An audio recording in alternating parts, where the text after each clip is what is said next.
Shalom, selamat pagi jemaat Tuhan. Mari kita menyiapkan hati dan pikiran kita untuk mendengarkan firman Tuhan untuk hari ini. Kasih karunia dan damai sejahtera Allah kiranya menyertaimu di dalam Kristus Yesus Tuhan kita. Amin. Bapak Ibu jemaat Tuhan, firman Tuhan untuk kita di pagi hari Sabtu 22 April ini diambil dari kitab Ayub pasal 14 ayat 14. Kalau manusia mati, dapatkah ia hidup lagi?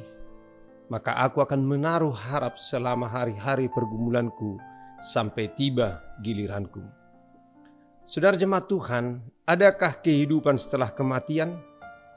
Alkitab melalui Ayub 14 ayat 1 sampai 2 dan ayat 14 menyatakan manusia yang lahir dari perempuan singkat umurnya dan penuh kegelisahan. Seperti bunga ia berkembang lalu layu, seperti bayang-bayang ia hilang lenyap dan tidak dapat bertahan. Kalau manusia mati, dapatkah ia hidup lagi? Keadaan yang dialami oleh Ayub menunjukkan betapa panahnya manusia itu. Semua keberadaan manusia itu tidak dapat menyelamatkannya. Harta yang begitu banyak dan keturunan sungguh tidak dapat diandalkan. Dalam sekejap bisa saja lenyap. Walaupun melalui kisah Ayub, seluruh penderitaan itu adalah ulah iblis. Lewat kisah Ayub juga kita menjadi paham bahwa terkadang iblis dibiarkan membuat manusia menderita, bahkan sampai penderitaan yang amat sangat.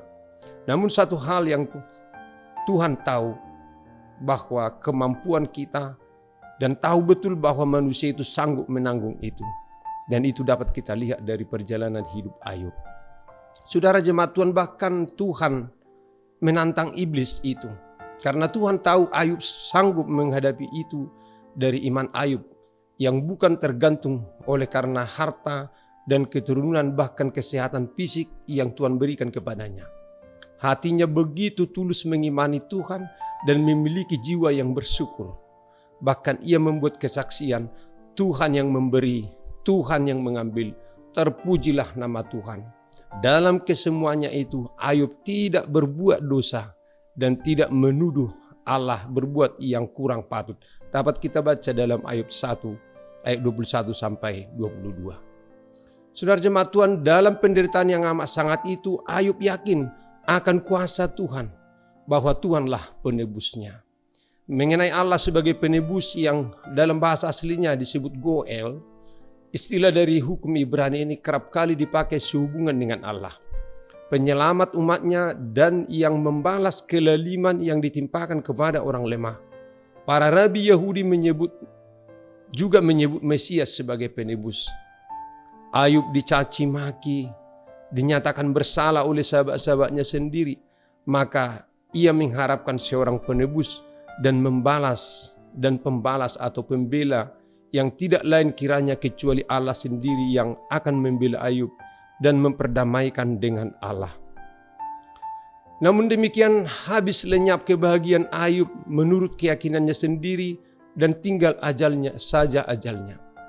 Maka Allah hanya akan tampil sebagai penebus, pembalas, pembela sesudah Ayub meninggal. Tetapi Ayub tetap berharap bahwa ia sendiri pun akan menyaksikan pembalasan, melihat Allah bertindak sebagai penebus. Maka dalam Ayub 14 ayat 10 sampai 14, Ayub sudah membayangkan kemungkinan bahwa untuk sementara waktu dapat bersembunyi di dalam dunia orang mati. Berdasarkan kehangatan kepercayaan pada Allah, sekarang Ayub mengungkapkan keyakinan bahwa untuk sementara waktu boleh kembali ke dunia ini buat menyaksikan pembalasan dari Allah yang memang dapat menaikkan orang dari dunia orang mati. Di bawah ilham Roh Kudus, kesaksian Ayub menunjuk kepada Yesus Kristus Sang Penebus yang akan datang untuk menyelamatkan manusia dari dosa dan kutukan, membebaskan mereka dari ketakutan akan kematian, memberi mereka hidup yang kekal, menyelamatkan mereka dari murka yang akan datang, sebagaimana Paulus sampaikan dalam 1 Tesalonika 1 ayat 10, dan membenarkan mereka secara terbuka. Di sini Ayub menubuatkan manifestasi yang kelihatan dari penebus ilahi ini. Percayalah, Yesus adalah penebus kita, dan bersama Dia kita akan bangkit, dan bersama Dia kita akan hidup. Amin. Mari kita berdoa. Terima kasih Allah Tuhan yang telah memberikan pengharapan hidup kepada kami. Bahwa tujuan kami bukanlah kematian, namun kepada hidup yang kekal. Engkaulah yang menebus kami. Dan sekalipun Tuhan banyak penderitaan di dunia ini, pada akhirnya Engkau akan memenangkan kami. Engkau akan menebus kami dan menyelamatkan kami dari dunia yang fana, yang penuh dengan pergumulan hidup, bahkan penderitaan.